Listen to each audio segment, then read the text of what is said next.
He said, "We need to go over the guest list again. Your friends will only embarrass the family." At the time, I didn't realize those words were just the beginning of how my own parents would go on to call my wedding day an embarrassment and try to erase everything that truly mattered to me.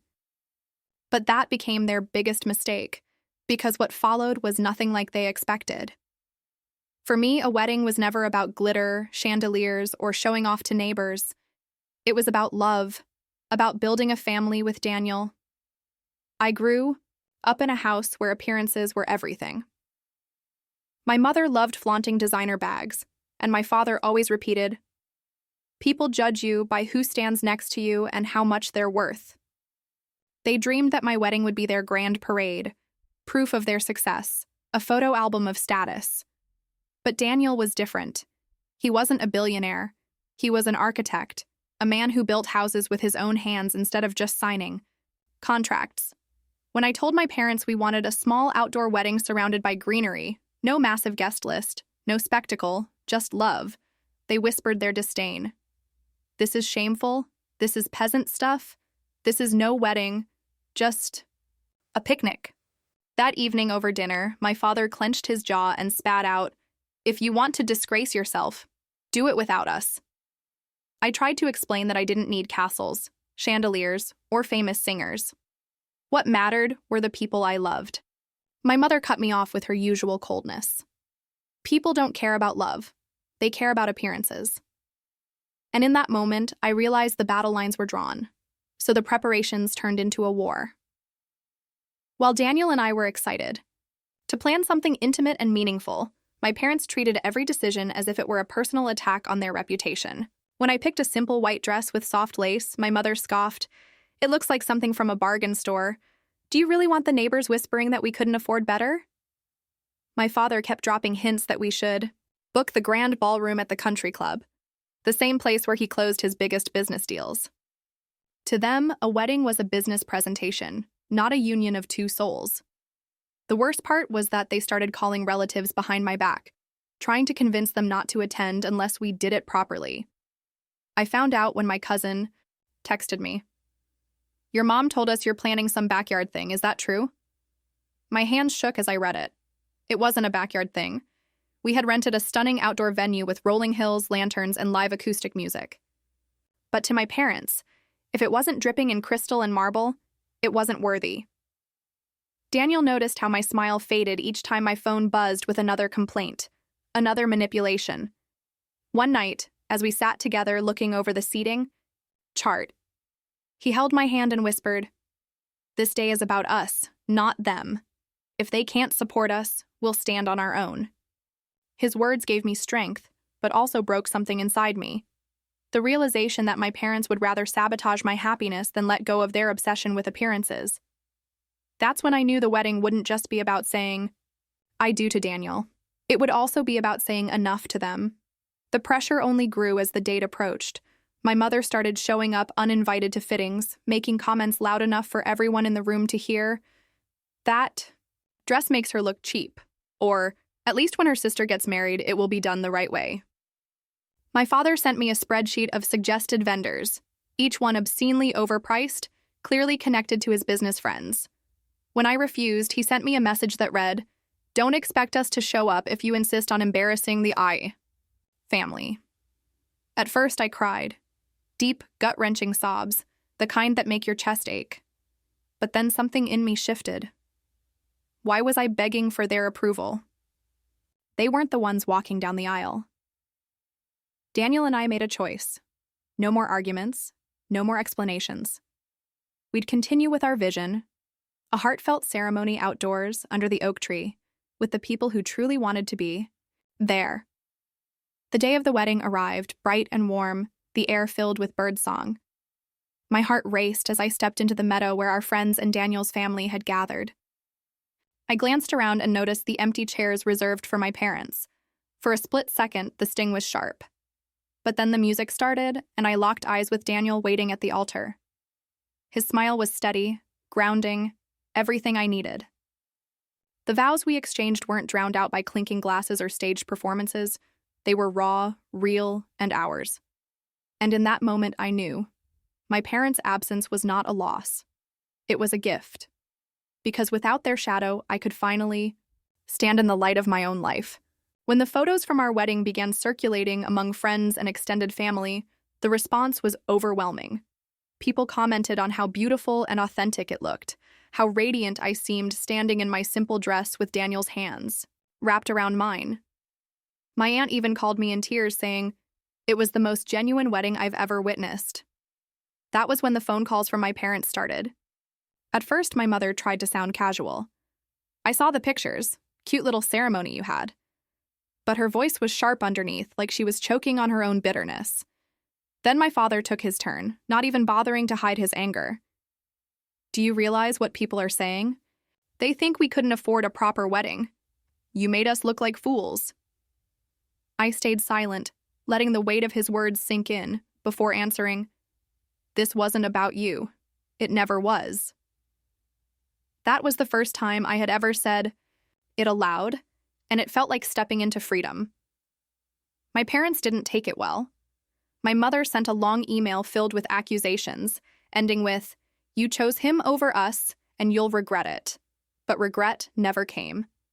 Instead, something else arrived. Messages from friends and even distant relatives thanking me for showing them that a wedding didn't need to be about show, but about love. One wrote, "You gave me hope that I can have the kind of day I want, not the kind my parents demand." I realized then that my parents had tried to label my wedding an embarrassment, but in the eyes of everyone who mattered, it was an inspiration. And that truth was a revenge sweeter than anything I could have planned. Weeks later, the tension hadn't eased. My parents kept doubling down, acting like they were the victims. My mother told anyone who would listen that I had cut them out of my life, conveniently leaving out the fact that they chose not to attend. My father tried to shame me in a family group chat, writing, "When your children grow up, maybe they'll treat you with the same disrespect you've shown us." I didn't respond. Silence was my shield now. But Daniel and I weren't sitting idle. We were building something of our own. We poured our energy into creating a home together, decorating each corner with laughter and late-night talks, with plants my mother would have called tacky, and photos of our wedding that she would have sneered at. And while my parents tried to spin their story, something shifted in the extended family. Slowly, relatives began distancing themselves from my parents. Invitations stopped going their way. My aunt even confessed, "They've always acted like their children were accessories to their reputation. Now people finally see it." That realization hit me harder than I expected. My parents had spent years molding me to be their perfect display piece, only for their own arrogance to expose them. Meanwhile, Daniel's parents, who had been nothing but warm and supportive, started calling me their daughter without hesitation. His mom hugged me after dinner one night and whispered, "Your family. We're so glad you're ours." I nearly cried because in that moment I understood. I hadn't lost parents. I had gained a family that chose me. And that choice was worth more than any ballroom, chandelier, or performance my parents could ever stage. The final straw came when my parents tried to rewrite history. They hosted a dinner party with their closest friends, and according to someone who was there, bragged that they had allowed me to have my little countryside ceremony first. But a proper wedding celebration would happen soon, one they would plan. When word of this reached me, I laughed out loud, not out of humor, but disbelief. They were so desperate to protect their image that they were inventing lies, painting my day as a rehearsal instead of the real thing. I didn't confront them. Directly. I didn't need to. Instead, Daniel and I made a choice. We framed one of our favorite wedding photos, the one where I'm laughing with my head thrown back as the wind lifts my veil, and mailed it to them with a simple note. This was the only wedding, the one that mattered. Days later, my father called, his voice unsteady, but his words as sharp as ever. "You're going to regret disrespecting us like this." I stayed calm, just like I had promised myself I always would, and said, "No, Dad, the only regret I have is spending so many years trying to earn your approval." Then I hung up. I didn't cry. I didn't shake. I just sat there in silence, Daniel's hand over mine, feeling a peace I had never known in their presence. And that's when I finally understood. Their power over me had ended not with an argument, but with a choice. my choice. Months passed, and the silence between us stretched like a canyon. My parents didn't call, didn't visit, didn't acknowledge anniversaries or birthdays. At first, it stung like an open wound, but eventually it felt like fresh air. Like I could finally breathe without their constant criticism. Daniel and I flourished in that space. We hosted small dinners with friends who laughed too loud, brought mismatched dishes, and filled our home with warmth my parents would have called cheap. But to me, it was priceless. Then one afternoon, an envelope arrived in the mail with my father's handwriting on the front. Inside was a glossy invitation to a massive gala, their company's anniversary celebration. The note attached said, "You should come. It will remind people where you really belong." My hands shook, but not with fear this time, with anger. I saw it clearly. Even after everything, they still believed I was nothing without their approval, their stage, their spotlight. Daniel read the note over my shoulder and simply asked, "Do you want to go?" I tore the invitation in half and whispered, "No, I don't belong to them anymore." That night, instead of attending their event, we sat on our porch under string lights with friends, eating homemade pizza and laughing until our stomachs hurt. And for the first time in my life, I understood what true belonging felt like. Not forced, not conditional, not earned by glitter or performance, just real, chosen, and mine. The fallout came faster than I expected. A week after I ignored their gala invitation, my mother left a voicemail dripping with venom. "You've embarrassed us long enough. People are asking why our daughter is hiding. Don't forget, we gave you everything you have." Her words should have cut me, but instead they rolled off me like water on stone. Because by then, I finally saw the truth. They hadn't given me everything. They had tried to take everything, my confidence, my choices, my happiness, and dress it up as generosity. The real gift in my life was Daniel, our marriage, and the circle of people who showed up without conditions. Still, my parents weren't done. They tried to bait me through extended relatives, spreading rumors that Daniel was beneath me, that I'd thrown away opportunities by choosing him. One cousin even called to say my parents were telling people they were planning to cut me out of the will. When she asked if I was worried, I laughed for the first time in weeks. If money is the only thing they think ties me to them, then they never knew me at all. Saying it out loud was liberating, like unhooking the last chain around my neck. That evening, as Daniel and I watched the sunset, he said softly, "You've already won, you know. You stop letting them define you." And in that moment, with the sky painted in gold and the quiet hum of summer around us, I realized he was right. My parents thought they could shame me into obedience, but all they did was push me toward a life where shame had no place. Their anger turned into desperation. Out of nowhere, I received an email from my father's secretary inviting Daniel and me to a family reconciliation dinner at their country club. The wording was stiff, formal, like a business contract rather, than an olive branch. Daniel raised an eyebrow when I showed him. "They don't want reconciliation," he said. "They want control." Still, part of me wondered if showing up could finally give me closure. Against my better judgment, we went. The evening was exactly what Daniel predicted. My parents sitting at a long, polished table, wine glasses gleaming, talking about themselves while pretending nothing had happened. At one point, my mother leaned across the table and whispered sharply, "If you're ready to apologize for the embarrassment you caused us, we might consider moving forward." That was it. I set down my fork, looked both of them in the eye, and said calmly, "I didn't embarrass you. You embarrassed yourselves." My father's face turned crimson, his fist tightening around the stem of his glass, but I didn't flinch. Daniel's hand slid over mine, steady and certain as I continued. "You didn't show up for me on the most important day of my life. You lied about me. You tried to rewrite my story. That's not love, that's manipulation." The silence that followed was heavier than any argument we'd ever had. Finally, I stood, folded my napkin, and told them, "This is the last dinner you'll ever host for me." Then Daniel and I walked out, leaving their glittering world behind. And I never once looked back.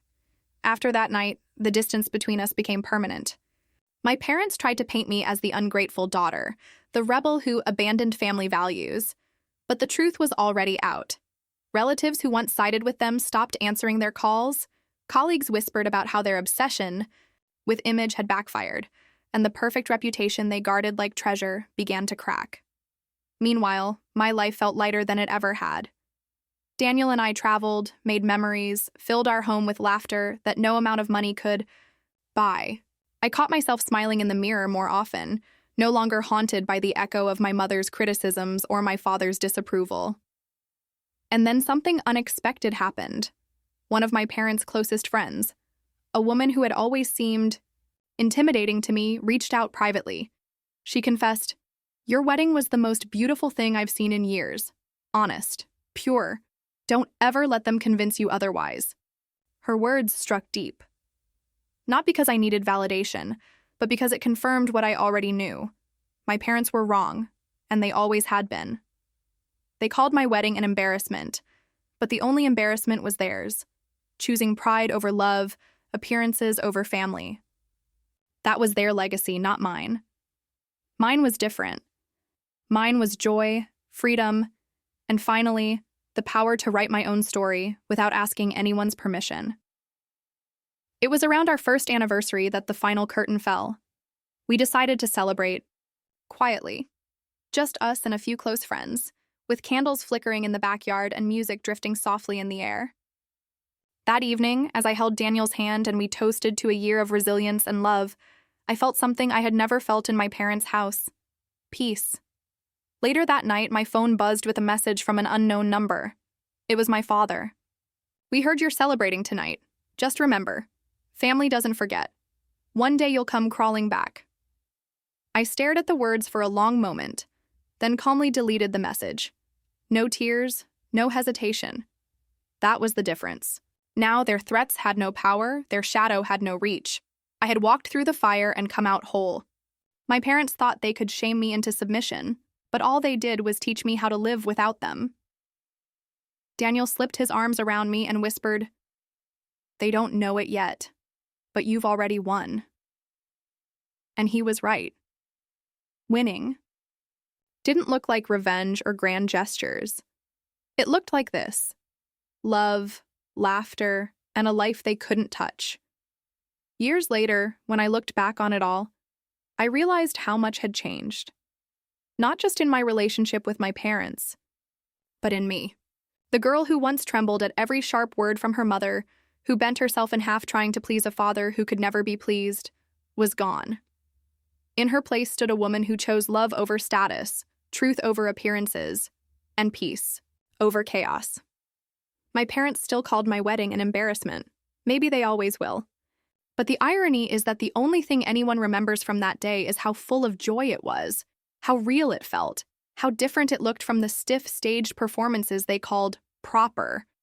Friends still bring it up, saying it reminded them what weddings are supposed to be about. That is the legacy I carry.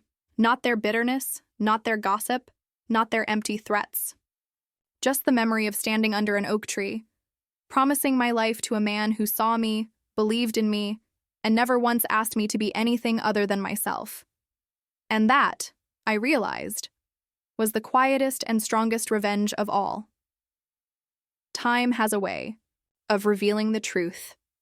Years rolled by, and my parents remained trapped in the same cycle of pride and appearances, still clinging to their glittering dinners and hollow conversations about status. I, on the other hand, built a life that had nothing to do with them. Daniel and I grew together side by side through struggles and triumphs. We bought a small house with creaky floors and a wide porch where we watched sunsets. We filled it with books, photos, laughter, and children who never once felt the weight of judgment that crushed me as a girl. On the morning of our daughter's 5th birthday, I stood in the kitchen decorating a cake when it hit me. My parents had missed every moment, every milestone, every joy. Not because I excluded them, but because they chose their image over love. They didn't show up at my wedding. They didn't call when we announced our first child. They didn't send a single card for a birthday or holiday. And yet, standing there with frosting on my fingers and the sound of my daughter giggling in the next room, I felt nothing but gratitude. Gratitude that I had broken the cycle. Gratitude that my children would grow up knowing love as something unconditional, not something they had to earn by performing. One day, when they're old enough, they'll ask why my parents are absent from the photos. And I'll tell them the truth, not to poison them against their grandparents, but to teach them something vital. That sometimes family isn't about blood. It's about choice. It's about who shows up. My parents once called my wedding an embarrassment, but in reality, it was the day I stepped into my own power. The day I learned that I don't need their approval, their money, or their false sense of dignity. What I needed was freedom, and I took it. Now, when I think of revenge, I don't picture anger or shouting matches. I picture this life I've built, one they can never claim, never touch, never ruin. A life overflowing with love, laughter, and moments that matter. And that is the greatest revenge of all, to live joyfully, unapologetically, and completely free. This story was created by me, the author of the channel, Revenge with Sarah. If you enjoyed it, don't forget to subscribe. And share your thoughts in the comments below. I'd love to hear your opinions on whether I went too far or not far enough.